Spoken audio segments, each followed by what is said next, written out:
până la urmă. Cred că putem spune acest lucru. Faultează Ianis Pârvu. Galben.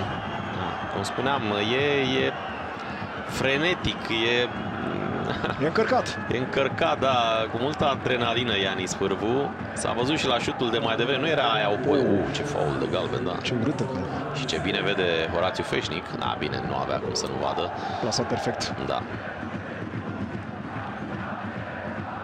Prea un exces de zel din partea lui Ianis Pârvu. Trebuie să-l tempereze cu echipierii săi cu experiență. Să-i spună un pic numele. Iată la cum.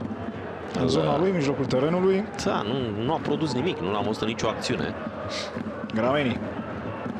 Saltă frumos această minge. Bun stopul lui Claudiu Petrila. Faza are potențial. Petrila atacat.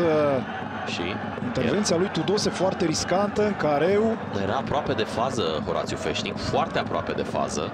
Să vedem. Foarte aproape de fază. Nu era obturat de nimeni. Iată. Nu de pare penalti, da, pare penalti. Nu schimbă traiectoria. Penalti. Semn dacă își duce gestul până la capăt Tudose, mi se pare penalti. E clar că îi dă în picior, da. Fără să joace balonul.